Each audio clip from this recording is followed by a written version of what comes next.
Hi అండి, అందరికీ నమస్కారం. మీరు చూస్తున్న రెడ్డూరి ఛానల్. నా పేరు రెడ్డూరి. మనం ఎపిసోడ్ 53 ఏదైతే భరణి గారు ఎంటర్ అయిన తర్వాత, ఇద్దరు శ్రీజ ఎంటర్ అయిన తర్వాత ఏదైతే గేమ్స్ పెట్టి టవర్కి సంబంధించి ఫ్లాగ్స్ పెట్టమన్నారో, అక్కడ ఒక ఏదైతే ఫోర్ట్ పాత ఒక సెట్ వేశారు. వీళ్ళు అంటే ఒక గేమ్ తర్వాత గేమ్ ఎవరెవరైతే విన్ అవుతారో వాళ్ళకి వాళ్ళ ఫ్లాగ్స్ కలర్ ఆఫ్ ఫ్లాగ్స్ ఇస్తారు. అవి దాన్ని దానికి తగిలించి ఎవరైతే ఎక్కువ ఫ్లాగ్స్ పెడతారో ఆటోమేటిక్గా ఏదైతే ఫోర్ట్ ఉందో ఆ కోట వాళ్ళకి స్వాధీనంలో తెచ్చుకోవాలి. ఇది టాస్క్. అయితే ఫస్ట్ రౌండ్లో వచ్చేసరికి గేమ్ పెట్టే ముందు బిగ్ బాస్ ఏం చెప్పాడంటే వీళ్ళిద్దరికి కూడా, మీరు హౌస్మేట్స్గా ఎవరైతే ఉన్నారో హెల్పర్స్గా మీరు అడగచ్చు అని చెప్పన్నారు. అడగచ్చు అంటే ఇమ్మీడియట్గా శ్రీజ అన్డౌటెడ్లీ వాళ్ళ బెస్ట్ ఫ్రెండ్ అయిన పవన్ కళ్యాణ్ ఆమెకు సపోర్ట్ చేయాలనుకున్నాడు. ఆయనతో పాటు గౌరవ్కి ఆల్రెడీ ఓవర్ కాన్ఫిడెంట్ అనే విషయంలో కాన్ఫ్లిక్ట్ ఇద్దరు కూడా అక్కడ ఇద్దరికి పడింది దీనికి ముందు సజెషన్ ఇచ్చుకున్న దగ్గర. సో అక్కడ ఏమైందంటే గౌరవ్కిన్ను భరణి గారికి పడదు కాబట్టి ఆటోమేటిక్ గౌరవ్ శ్రీజకి హెల్ప్ చేద్దామన్న కోణంలో ఆయన అక్కడ ఫిక్స్ అయ్యాడు. అలాగే పవన్ కళ్యాణ్ ఫ్రెండ్ కాబట్టి ఆయన ఫిక్స్ అయ్యాడు. ఇంకోటి డేమాన్ పవన్ ఖచ్చితంగా భరణి గారికి ఎగనెస్ట్గానే ఆడతాడు. ఎందుకంటే ఫస్ట్ నుండి కూడా డిప్స్ కొట్టే బిగినింగ్ ఎపిసోడ్లో డిప్స్ కొట్టే దగ్గర నుండి ఇద్దరికి కాంపిటీషన్ ఎప్పుడైతే నాగార్జున గారు పెట్టారో అక్కడి నుంచి కూడా వీళ్ళిద్దరికి ప్రతి గేమ్లో కూడా వీళ్ళిద్దరికి పడుతుంది. అంటే ఒక కోల్డ్ వారం లేదు కానీ ఒక ఇద్దరికి టగపోర అయితే నడుస్తుంది, బైక్ చెప్పట్లేదు, కానీ ఇద్దరు పలకరించుకుంటూ ఉంటారు. అయితే ఆ వేలో మనోడు శ్రీజాకి అయితే హెల్ప్ చేస్తా అన్నాడు. అందులో రీతు చౌదరి భయంకరంగా, ఎందుకంటే తనూజ విషయంలో తను కొంత ఫస్ట్ నుంచి కూడా ఒక రకమైన ఇద్దరికి ఒక ఇండివిజువాలిటీ రన్ అవుతూనే ఉంది, తనూజాకి కానీ రీతు చౌదరికి. సో రీతు చౌదరి ఆబ్వియస్లీ శ్రీజాకు ఉంది. ఆటోమేటిక్గా డేమాన్ పవన్ని కన్విన్స్ చేసి మొత్తానికైతే శ్రీజ వైపు డేమాన్ పవన్ కూడా ఉంచారు. అయితే ఇక్కడ భరణి గారు ఏమంటారంటే ఎమాన్యుల్ని ఆయన డైరెక్ట్గా ఇద్దరు పేర్లు చెప్పారు, నిఖిల్ అండ్ ఎమాన్యుల్ని ఆయన వైపు హెల్ప్గా ఆడమని చెప్పి. సో ఇక్కడ ఎమాన్యుల్ని మళ్ళీ శ్రీజ పక్క పిలిచి అరే నా వైపు ఆడరా అని అడగడం మొదలుపెట్టింది. కళ్యాణ్ కూడా పదే కొద్దిగా ఫోర్స్ చేసినట్టు అడిగాడు. అయితే తనేమంటాడంటే మెజారిటీ మొత్తం నీ వైపే ఉన్నారు కదా, ఇంకా ఉన్నది నేను నిఖిలే భరణి గారి వైపు ఆడేది, మ్యాక్సిమం నీ వైపే అందరూ మెజారిటీ, కళ్యాణ్ ఉన్నాడు, డీమాన్ పవన్ ఉన్నాడు, గౌరవ్ ఉన్నాడు, రీతు చౌదరి ఉంది, ఇంకా కొద్దిగా బలంగా ఆడేవాళ్ళంతా స్ట్రెంత్ అంతా నీ వైపే ఉంది కదా, సో ఇంకెవరున్నారు ఆయన వైపు ఆడడానికి. సో ఆయన అడిగాడు, ఖచ్చితంగా నేను అందుకని అటువైపు ఉంటానని చెప్పి ఏదైతే చెప్పాడు ఎమాన్యుల్, ఎవరికి చెప్పాడు, శ్రీజాకి చెప్పాడు కన్ఫర్మేషన్. సో ఇక్కడ ఏమైందంటే వన్స్ ఇది కన్ఫర్మ్ అయిపోయిన తర్వాత నిఖిల్ మళ్ళీ పక్క పిలిచి నేను మీకు ఎగనెస్ట్గా ఆడదాం అనుకుంటున్నానండి అని చెప్పి మళ్ళీ చెప్పాడు భరణి గారికి. భరణి గారు ఏమంటారంటే నువ్వు నాకు ఎగనెస్ట్గా ఆడాలంటే నేను హౌస్లో ఉన్నాను అనుకో, చాలా గేమ్స్ పెడతాను, నువ్వు నాకు ఎగనెస్ట్గా ఆడదు. కానీ మాధురి గారు కూడా అదే అన్నారు, నువ్వు ముందు అవకాశం ఇవ్వబ్బా, ఆయన గేమ్లోకి వచ్చాక నువ్వు ఎంతకాలనంత తర్వాత గేమ్స్లో నువ్వు పోటీ పడవచ్చు, నువ్వు ఆయన హౌస్లోకి రాకముందే నువ్వు ఇక్కడ పోటీ పడితే ఆయన హౌస్లో బయటికి వెళ్ళిపోతాడు కదా నిఖిల్, అది ఆలోచించు నువ్వు అని చెప్పంటే సరే ఫస్ట్ మాట ఇచ్చాను ఇంకెందుకులే అని చెప్పి నిఖిల్ అయితే వీళ్ళ టీం వైపు ఉండిపోయాడని చెప్పాలి. అయితే ఇక్కడ కళ్యాణ్ అండ్ శ్రీజ ఎవరైతే ఉన్నారో ఇప్పుడు బాండింగ్ల గురించి మాట్లాడచ్చు, లేదంటే గ్రూపిజం గురించి మాట్లాడచ్చు, కానీ ఒక గ్రూప్ అయితే మాత్రం ఫామ్ అయిందని చెప్పాలి. అది మళ్ళీ యాజ్ యూజువల్ భరణి గారి గ్రూపు. అందులో దివ్య, కొంత ఎమాన్యుల్ గోడ మీద పిల్లగా అటు ఇటు ఉంటాడు, మీకు తెలిసిందే, అంటే పాము చావదు కర్ర ఎరగదు ఆ వైపులో ఉంటారు. సంజన గారు మొన్నటి దెబ్బతో ఈయనకు దూరం అయిపోయినట్టే. మాధురి గారికి శ్రీజ గారు పడరు కాబట్టి ఆటోమేటిక్గా మాధురి గారు భరణి వైపే ఉన్నారు ప్రస్తుతానికి. అలాగే దివ్య ఇక్కడే ఉంటుంది, తనూజ ఇక్కడే ఉంది. అయితే కొంత బలపరంగా చూసుకుంటే మాత్రం ఈయనకు తక్కువ బలం ఉన్నవాళ్ళు అయితే ఉన్నారని చెప్పాలి భరణి గారికి. ఇక్కడ అడ్వాంటేజ్ ఏంటంటే మెయిన్గా ఆడేవాళ్ళు ఎవరైతే శ్రీజ భరణి గారు ఉన్నారో ఇక్కడ భరణి గారిది హైయర్ హ్యాండ్, ఇక్కడ ఎమాన్యుల్ నిఖిల్ ఉన్నారు, ఇటుపక్క ఎవరున్నారు మన డీమాన్ పవను అలాగే గౌరవ్ ఆడుతున్నారు. ఇప్పుడు ఎమాన్యుల్ డీమాన్ పవను అలాగే నిఖిల్ గౌరవ్ ఆడినా సరే ఇక్కడ భరణి గారు వచ్చేసరికి శ్రీజతో ఈజీగా ఫైట్ చేయొచ్చని చెప్పాలి. అంటే ఇక్కడ ముగ్గురు మగాళ్ళు, ఇక్కడ ఇద్దరు మగాళ్ళు, ఒక ఆడపిల్ల. సో కొద్ది అడ్వాంటేజ్ అంటే బలం అటువైపు ఉన్నా సరే ఎవరైతే మెయిన్ పిల్లర్స్ ఉన్నారో అక్కడైతే వీక్ పాయింట్ శ్రీజానే కాబట్టి ఆబ్వియస్లీ అడ్వాంటేజ్ అయిందని చెప్పాలి. ఎందుకంటే ఇటు ముగ్గురు అబ్బాయిలు ఉన్నారు, ఇటు ఇద్దరు అబ్బాయిలు ఒక లేడీ ఉంది కాబట్టి. సో ఇది గేమ్ ఏంటంటే ఫస్ట్ రౌండ్లో మొత్తం కోరుకున్నారు, సెట్ రైట్ అయింది, ఓకే డన్. గేమ్ ఏంటంటే అక్కడ ఒక సర్కిల్ గీశారు, అలాగే ఒక స్క్వేర్ బాక్స్ ఒకటి మార్క్ చేసి ఉంది. ఆ స్క్వేర్ బాక్స్లో ఈ సర్కిల్స్లో గీసిన ఏవైతే ఉన్నాయో ధర్మకోల్ ఏ ఉన్నాయి అవి 7 లాగా ఒకదాని మీద ఒకటి పేర్చాలి, పిరమిడ్ లాగా. అంటే అది కోట కట్టాలి, టవర్ కట్టాలన్నమాట. 7 వాటితో టవర్ కట్టాలి, అది కూడా ఆ గీసిన స్క్వేర్లో. ఈ ప్రాసెస్లో ఏమైందంటే ఫస్ట్ రౌండ్ అయింది. దీనికి సంచాలకులుగా పవన్ని, సుమన్ శెట్టిని పెట్టారు. సుమన్ శెట్టి ఆబ్వియస్లీ భరణి గారి వైపే సంచాలకుగా చేస్తారు. ఇక్కడ కాన్సెప్ట్ ఏంటంటే అది పెట్టిన దానికి కూడా కారణం, ఇప్పుడు సంచాలక అనేవాడు ఒకడు ఉండాలి కామన్గా. బట్ ఇక్కడ ఏమైంది, ఆ టీంలో నుండి ఒకరి సంచాలకులకు, ఈ టీం నుండి ఒకరి సంచాలకు పెడితే ఎవరి అభిప్రాయాలు వాళ్ళు చెప్తారు తప్ప ఇద్దరు ఒక కామన్ పాయింట్కి ఎందుకు వస్తారు, రారు కదా.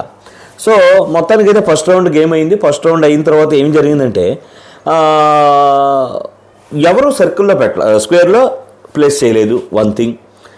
కాకపోతే ఇద్దరిలో కల్లా ఎక్కువ టవర్ క్రియేట్ చేసింది, 4 స్టెప్పులు వరకు టవర్ కట్టింది ఎవరంటే శ్రీజ టీం. ఈ శ్రీజ టీం అయితే ఇప్పుడు బిగ్ బాస్ ఏమడిగారంటే ఎవరు విన్ అయ్యారని అడిగారు. సుమన్ శెట్టి ఏమంటాడు, ఎవరో స్క్వేర్లో పెట్టలేదండి, టవరు పూర్తిగా కూడా కట్టలేదు, అందులో వాళ్ళు 4 పెట్టినా సరే స్క్వేర్ లోపల లేరు కాబట్టి ఎవరు వీళ్ళు ఒకటైనా స్క్వేర్లో పెట్టారు కాబట్టి అన్నట్టు మనోడు కన్విన్స్ చేయడానికి ట్రై చేశారు. బట్ ఒక పవన్ కళ్యాణ్ ఏమంటాడంటే ఫస్ట్ రౌండ్ ఎవరు స్క్వేర్లో పెట్టలా తీసేయి, బట్ మేము టవర్ కట్టాం కదా ఆ పాయింట్లో అయినా మాకు ఇవ్వాలి కదా అని మనవాడు అంటాడు, విన్నర్స్ అంటాడు. వీళ్ళిద్దరికి గొడవ అయితే లైవ్లో అయితే చాలాసేపు సాగిందని చెప్పాలి. సాగదీసా ఈ మధ్యలో శ్రీజ అరుపులు, బామ్మో చెప్పాను కదా, శ్రీజ అరుపులు అంటే ఒకటి మ్యూట్లో అన్నా పెట్టుకోవాలి, లేదంటే స్కిప్ అన్నా చేయాలా. స్కిప్ చేయడానికి అవదు లైవ్. ఇదైతే స్కిప్ చేసే అవకాశం లైవ్ ఈ ఎపిసోడ్ అయితే మాత్రం కొద్దిగా ఫార్వర్డ్ చేసుకోవచ్చు మరుసటి రోజు చూసేవాళ్ళు. బట్ వేరే ఆప్షన్ అయితే ఉండదు శ్రీజ వచ్చినప్పుడు స్క్రీన్ మీదకి. మొత్తానికైతే అక్కడ అది అలా స్టే అయిపోతే అప్పుడు ఏం చేశారంటే మాధురి నువ్వు వీళ్ళిద్దరిని తీసేస్తున్నాను సంచాలకులుగా, నువ్వు చెప్పు అంటాడు. ఇప్పటి వరకు భరణి గారికి సపోర్ట్ చేసిన మాధురి గారు ఒక్కసారిగా సంచాలక అయిపోగానే ప్లేట్ తిప్పేశారని చెప్పాలి. ప్లేట్ తిప్పేసి ఆమె ఏదైతే ఆమె ఆల్రెడీ డెసిషన్ అనుకుందో ఆ డెసిషన్ మార్చేసి అంటే అక్కడ ఆమెకు న్యాయం అనిపించిందేమో. నేనైతే చెప్పిన డెసిషన్ రాంగ్ అనట్లేదు, బట్ ఆమె అంతకుముందు మాట్లాడిన మాట తర్వాత మాట్లాడిన మాట యాజ్ అ సంచాలకగా మారిపోయింది. మారిపోగానే ఏం చేసింది, శ్రీజ విన్నర్గా ప్రకటించింది. ఎందుకనుకో అక్కడ ఏమనుకుందంటే ఆమె, నేను ఒకవేళ ఇప్పుడు భరణి గారు విన్నర్గా ప్రకటించినట్లయితే నేను శ్రీజాకి అన్యాయం చేశానని చెప్పి నాకు నెగిటివిటీ వస్తుంది, నేనేదో కావాలని చెప్పి ఫేవరెటిజం చేశానని అనుకుంటారు. సో ఇక్కడ నేను ఏమి చెప్పకుండా ఉంటే బెటర్ ఏమో, అంటే ఐ మీన్ దట్ భరణి గారి పేరు చెప్తే మాత్రం డెఫినెట్గా అది నెగిటివ్ వస్తుంది నాకు అని చెప్పి శ్రీజాన్ అయితే విన్నర్గా ప్రకటించేది అయితే నేను అనిపించింది. ఒక్కసారి అందరూ అవ్వకేరు, అసలు శ్రీజాన్ ఆశ్చర్యపోయింది, ఏంటి మాధురి గారు నా పేరు చెప్పడం ఏంటని చెప్పి. ఎందుకంటే చెప్పకపోతే మాత్రం డ్యామ్ షూర్ ఆమె నెగిటివ్ అయ్యేది. బట్ చెప్పలేదు కాబట్టి కొంత సేఫ్ అయ్యి న్యూట్రల్గా ఉంది. ఆడియన్స్లో కూడా నెగిటివ్ కాదు పాజిటివ్ కాదు న్యూట్రల్గా ఉంది. శ్రేజాని అభిమానించే వాళ్ళు ఎవరైతే ఉన్నారో, పవన్ కళ్యాణ్ అభిమానించే వాళ్ళు ఎవరు ఉన్నారో మాధురికి కొంత ఫేవర్ చేసే అవకాశం ఉంది. భరణి గారి ఫ్యాన్స్ అయితే ఎవరు కూడా మాధురికి అగెన్స్ట్గా ఇప్పుడు ఏం చేయరు, ఓట్లు కూడా అయినాయి. ఎందుకంటే ఒక రకంగా నాకు కూడా అనిపించింది ఏంటంటే పవన్ కళ్యాణ్ టీమే విన్, అదే ఐ మీన్ దట్ శ్రేజ టీమే విన్ అయిందనే నాకు కూడా. అంటే రూల్స్ బ్రేక్ చేసి చెప్పాలంటే అదండి, రూల్స్ పర్టికులర్గా మాట్లాడితే ఎవరు విన్నర్ కాదు అసలు. ఇది డ్రా చేయాలి అసలు రౌండ్. మొత్తానికైతే శ్రేజాకి సంచాలక్ నిర్ణయం is final as per Nagarjuna గారి మాట ప్రకారం. కాబట్టి మొత్తానికి ఈ గేము ఈ రౌండ్ వల్ల అయితే మాత్రం ఒక మెరాకిల్ జరిగిందని నేనైతే అంటాను, మెరాకిల్ అంటాను. ఏంటంటే అసలు పడిసామని మాధురి గారు శ్రేజ గారు ఒకసారి ఫ్రెండ్స్ అయిపోయారని అనిపించింది, చాలా ఫ్రెండ్స్ అయిపోయారు. అసలు సెకండ్ రౌండ్లో మాధురి గారు సడన్గా శ్రేజ కమాన్ అది తీసి ఇటు పెట్టు, ఇది బయటకు కొట్టే, అది లైన్లో పెట్టు అని చెప్పి ఎంకరేజ్ చేస్తుంటే నాకు ఒకసారి ఏం అర్థమైందంటే వీళ్ళిద్దరూ ఇండైరెక్ట్గా కాంప్రమైజ్ అయ్యారు అనిపించింది. ఎలా అంటే, అమ్మ నీ నోట్లో నేను నోరు పెడితే నాకు కంపు అవుద్ది, అలాగే నా నోట్లో నువ్వు నోరు పెట్టినా నీకు కంపు అవుద్ది, మనిద్దరం కంపు అవ్వడం కన్నా కాంప్రమైజ్ అయిపోయి ఫ్రెండ్స్ అయిపోవడం బెటర్ అని చెప్పి ఒకలాంటి మెంటల్గా ఒక అండర్స్టాండింగ్ వస్తారని అయితే నాకు అనిపించింది. ఈ పాయింట్ మీకు అనిపించిందా అని చెప్పండి. ఎందుకంటే అసలు ఒకళ్ళంటే ఒకళ్ళు పడిసావనోళ్ళు ఒక్క రౌండ్ ఆమె ఏదో నిర్ణయం చెప్పంగానే కొంత ఇద్దరికి కూడా మంచి బాండింగ్కి దారి తీసిందేమో అనిపించింది. అలాగే ఒకళ్ళ మీద ఒకరికి భయం కూడా, భయపడుతూ కూడా ఒకటైపోయారేమో, ఫ్రెండ్షిప్ చేసుకుంటున్నారేమో అనిపించింది నాకు. ఎందుకంటే ఇప్పుడు పోటీ పడలేనప్పుడు ఏం చేస్తామండి, కాంప్రమైజ్ అవుతామండి. ఇక్కడ అదే ఇద్దరు కూడా నోటితో పోటీ పడలేక ఒకరికొకరు తెలియకుండా కాంప్రమైజ్ అయిపోయారని అయితే నాకు అనిపించింది. అందుకనే సెకండ్ రౌండ్లో డ్రా అయింది, యాక్చువల్గా డ్రా అయింది. ఈ డ్రా అయిన అంటే సేమ్ గేమ్ అండి, ఇది సేమ్ సర్కిల్లో సేమ్ టవర్ కట్టుకోవాలి, ఇది పరిస్థితి. కాకపోతే ఒక్క ఎమాన్యుల్కి బదులుగా ఎమాన్యుల్ కూడా ఫస్ట్ రౌండ్లో కొద్దిగా మైనర్గా కొంత ఇంజురీ అయింది, అందుకని ఆయన సైడ్ ఉండిపోయాడు. రామరథుడు దీంట్లోకి వచ్చాడు. అయితే ఇక్కడ ఏమైందంటే గౌరవ్, నిఖిల్, అలాగే మన డిమాండ్ పవన్, భరణి గారు. ఇక్కడ మిగిలిపోయింది ఎవరు, రామరాథోడ్ అండ్ శ్రేజ.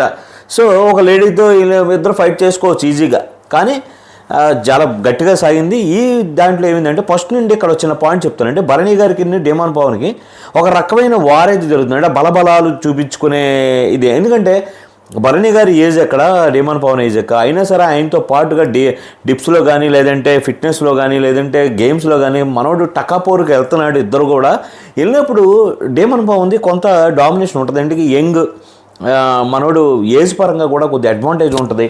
భరణి గారు ఏజ్ ఎక్కడ, ఈయన ఏజ్ ఎక్కడ, అడ్వాంటేజ్ అనేది కంపల్సరీ డిమాండ్ పవన్కి ఉంటుంది. ఆ అడ్వాంటేజ్ వల్ల అయితే కొంత ప్రతి విషయంలోనూ భరణి గారు ఫైనల్గా మాత్రం కొద్దిగా దొరుకుతున్నారని అయితే నా ఫీలింగ్. సో ఈ పాయింట్లో ఏమైందంటే ఈ రౌండ్లో ఇద్దరు స్విమ్మింగ్ పూల్లో ఒకరు తోసుకున్నప్పుడు తోసుకున్నప్పుడు కూడా కాదండి, అది తోసుకుని పైకి వచ్చిన తర్వాత కూడా ఒకరి మీద ఒకరు గట్టిగా పడడం మొదలుపెట్టారు. అక్కడ ఎక్కడో కొంత స్పైనల్లో కొద్దిగా నేను ఫస్ట్ అయితే సైడ్ ఏమో బైసెప్స్ కింద అనుకున్నారు, కానీ అది కాదు, స్పైనల్లో కొద్దిగా స్ట్రెయిన్ అయింది.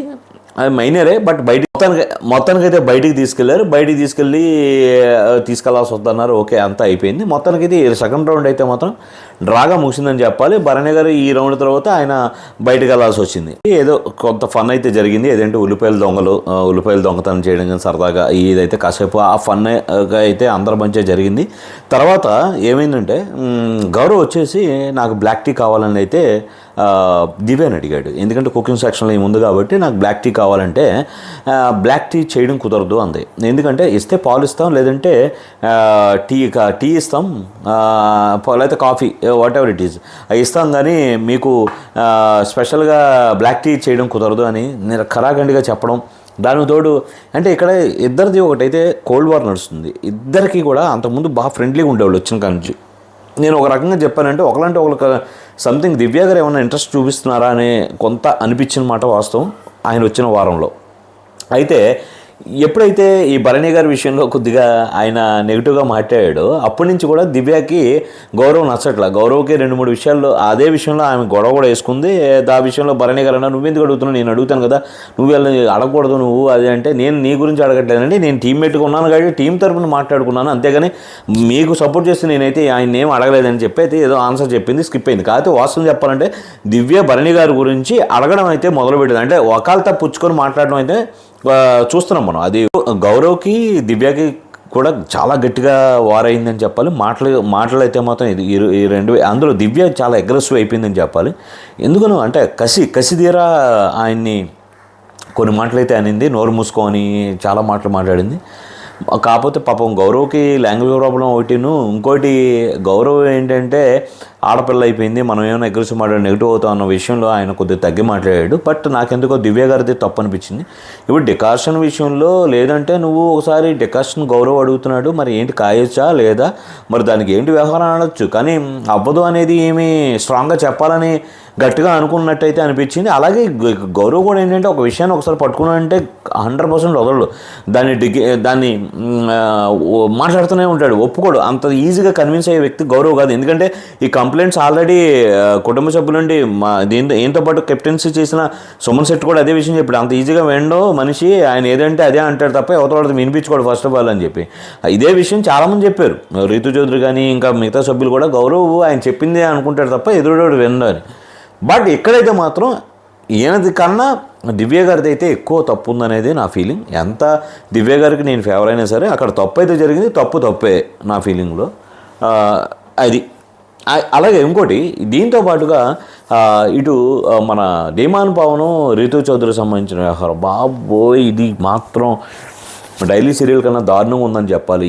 ఏంటండి బాబు, ఒకరు ఏంటో వచ్చి తినిపించేస్తుంది తిట్టుకుంటారు, వచ్చి తినిపించేస్తుంది వచ్చి ఏమైనా తినిపిస్తాడు తిట్టుకుంటారు. ఆ తిట్టుకునేది ఎందుకు మాకు చూపిస్తారో దయచేసి అది స్కిప్ చేయొచ్చు కదా. ఇప్పుడు చూసిన చిత్రమే పద్దాక చూడాలంటే కూడా ఏం గ్రామ్ ఫోన్ రికార్డ్ లాగా ఎన్నిసార్లు చూస్తామండి. ఆ సీడ్ కూడా అరిగిపోయింది చూసి చూసి చూసి, మా వల్ల కావట్లేదు. కానీ కనీసం రిక్వెస్ట్ ఏంటంటే ఆడియన్స్ వైపు నుండి కానీ మా యాజ్ ఎ వ్యూవర్గా నా రిక్వెస్ట్ కూడా ఎవడైనా చూస్తే ఈ వీడియో దయచేసి వాళ్ళిద్దరు స్టోరీని కొంచెం స్కిప్ చేసి ఏదో జస్ట్ అలా చూపించండి, గొడవ పడుతున్నారు చూడండి అని చెప్పి మా మొహాన్ని కొట్టేసి మళ్ళీ వెళ్ళిపోండి వేరే విషయం మీదకి. అంతేగాని దాన్ని చూపించి అలాగా నడిపించి బాత్రూంలో ఉంటారు తిట్టుకుంటారు, కెప్టెన్ రూమ్లో తిట్టుకుంటారు, కిచెన్ దగ్గర తిట్టుకుంటారు, డైనింగ్ టేబుల్ దగ్గర తిట్టుకుంటారు. ఇంకా తిట్టుకొని ప్లేస్ ఏముందండి, అసలు మొత్తం బిగ్ బాస్ హౌస్ అంతా తిరిగేశారు. ఇంకా వాళ్ళిద్దరిని బయటకు పంపించాక అది చూపించండి తిట్టుకునేది. ఈ వారం ఆల్రెడీ బాటంలో ఉన్నారు ఇద్దరు. ఈ తిట్టుకునే గోల కానీ ఆపకపోతే బాటం టు బాటం బయటికి వెళ్ళిపోతారు ఇద్దరు పోటీ పడుతున్నారు బాటంలో.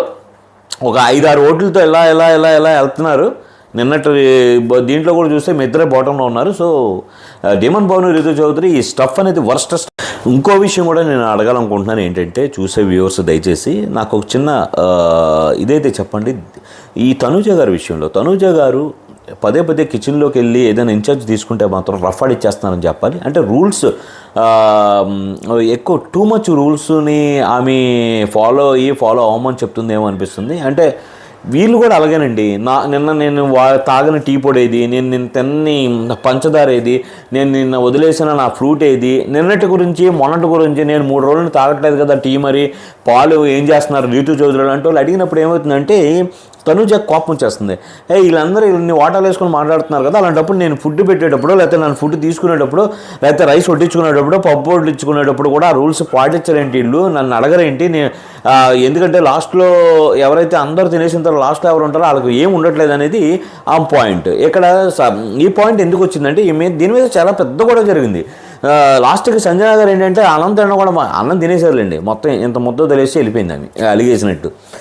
ఆమె చాలా తెలివైంది ఫుడ్ విషయంలో ఆమె ఎందుకు కాంప్రమైజ్ మనకు తెలియదా. ఇప్పుడు నాలాంటి ఆమె కూడా ఫుడ్ నేను ఇంట్లో ఎన్ని తిట్లేని సరే నేసే అసలు కాంప్రమైజ్ అవును, డబుల్ డోస్ తినేస్తాను తప్ప పొరపాటును కూడా అలిగి కూర్చోడాలి ఫుడ్ మీద వెళ్ళాలి ఇలాంటి బాపత అయితే కాదు మనం. సో సేమ్ సంజన గారిని చూస్తే అదే అనిపించింది. ఇక్కడ ఏమైందంటే ఆమె ఎప్పుడైతే తనూజ ఏమంటే లాస్ట్ తినేవాళ్ళకి ఉండట్లేదు, అది కూడా ఆమెకు డైరెక్ట్ చెప్పకుండా కెప్టెన్ చెప్పింది. నాట్ ఓన్లీ సంజన, ప్రతి ఒక్కరికి మీరు చెప్తారని చెప్తున్నాను, ఫుడ్ అయితే లాస్ట్కి వచ్చేసరికి సరిపోవట్లేదు, కొద్దిగా రైస్ క్వాంటిటీ కానీ ఏదైనా కర్రీస్ కానీ చూసి క్వాంటిటీ ప్రకారం వడ్డించుకుంటే చివరి ఉండే వాళ్ళకి దక్కుద్ది అనేది ఆమె చెప్పాలనుకుంది. బట్ అది ఎప్పుడు ఆమె అన్నం తినేటప్పుడు చెప్తుంది. నిజంగా చెప్తున్నానండి, అన్నం తినేటప్పుడు ఎవరైనా వచ్చి ఆర్గ్యూ చేసినా లేకపోతే తినే తిండి గురించి ఏదైనా డిస్కషన్ పెట్టి ఎక్కువ తినారు తక్కువ వడ్డించుకునే ఇలాంటి మాట్లాడంటే తినబుద్దు కాదండి. 100% సంజయ్ గారి ప్లేస్లో ఎవరున్నా అలాగే ఫీల్ అవుతారు. నిజంగా చాలా బాధ అనిపిస్తుంది. తినేటప్పుడు వదిలేయచ్చు కదా, మహా అయితే ఎంత అన్నమో లేకపోతే ఎంత కూర ఎక్కువై ఉంటుంది, తినేయడం అయిపోయిన అంత తర్వాత మీతో ఒకసారి మాట్లాడాలండి, ఒకసారి కూర్చోండి ఇలా జరిగింది, దానివల్ల అలా ఎఫెక్ట్ అయ్యారు, మీరు వడ్డించుకున్నా నాకు తెలియదు కానీ వడ్డించుకున్న ముందు మాత్రం అందరూ చెప్తున్నానని చెప్పడం వేరు. కానీ వీళ్ళ డైరెక్ట్ అటాక్ చేస్తుంది తనూజ గారు. ఏం చేయాలా, దానివల్ల మాత్రం ఆమె లాస్ట్లో 2 ముద్దలు వదిలేసి తినకుండా వెళ్ళిపోయింది. ఆమె ఏడుచుకుంటూ తినే దగ్గర ఏందిరా నిఖిల్ కూడా వచ్చాడు, ఎందుకు తనూజ తినే దగ్గర చెప్పడం, తినాక మాట్లాడచ్చు కదా. నాకైతే ఆ పాయింట్ అయితే కరెక్ట్ అనిపించింది. తనూజ గారు చెప్పిన పాయింట్ కరెక్ట్ కానీ చెప్పిన టైమింగ్ కరెక్ట్ కాదనేది నా ఫీలింగ్. చెప్పిన విధానం కూడా బాగానే ఉంది కానీ చెప్పిన టైం అయితే కరెక్ట్ కాదు. తినేటప్పుడు చెప్పడం కాదు, తప్పు జరిగిపోయింది, వడ్డించేసుకుంది, ప్లేట్లో తీసేస్తుందా, ఎంగిలిగూడు ఎవరికి వేయలేదు కదా. సో కొద్దిగా తనూజ గారు కొద్దిగా ఓపిక పట్టుంటే బాగుండేది అనేది అయితే ఈ ఎపిసోడ్లో ఎండింగ్కి వచ్చేసరికి ఏమైందంటే భరణి గారు లోపలికి ఎంటర్ అయ్యారు. చిన్నపాటి ఎక్స్రేలో సంథింగ్ ఏదో తీసుంటారు. మొత్తానికైతే మొత్తం ట్యాబ్లెట్స్ మెడికేషన్ ఇచ్చి ఆయన అయితే లోపలికి పంపించారు. ఆయన వెళ్ళేటప్పుడు కూడా చాలా స్ట్రాంగ్గా చెప్పాడు డాక్టర్కి, సార్ నేను కంబ్యాక్ అవ్వాలి సార్, నేను హౌస్కి వస్తాను, రావాలి, నేను అలాగే మనం చేయండి, అంతేగాని అటెండెంట్ పంపించి ఏర్పాటు చేయమండి, నేను హౌస్లోకి వస్తానని చెప్పి చాలా స్ట్రాంగ్గా ఫిక్స్ అయ్యాడు ఆయన. ఈసారి హౌస్లో ఆయన ఉందాం అనేది గట్టిగా ఫిక్స్ అయ్యాడు అయితే నాకు అనిపించింది. మొత్తానికి ఆయన హౌస్లోకి ఎంటర్ అయ్యాడు. ఇంతటితో ఈ ఎపిసోడ్ ఏదైతే 53 ఉందో ఎక్కడితో అయిపోయింది. మోరోవర్ మీ అభిప్రాయాన్ని దయచేసి కామెంట్ రూపంలో తెలియజేయండి. అలాగే నా వీడియోని మాత్రం లైక్ చేయండి ప్లీజ్. చూసే ప్రతి ఒక్కళ్ళు జస్ట్ ఎంతసేపు అండి, మీకు జస్ట్ కింద ఉన్న లైక్ని మీరు ప్రెస్ చేస్తే మీతో పాటు ఇంకో నలుగురు చూసే అవకాశం వస్తుంది. నా ఛానల్ కొద్దిగా ఎంకరేజ్మెంట్ కింద ఉంటుంది. మీరు చేసే చిన్నపాటి ఎంకరేజ్మెంట్ ఏంటంటే కింద ఉన్న లైక్ బటన్ అయితే నొక్కండి ప్లీజ్. దయచేసి ఒక్క హెల్ప్ చేయండి.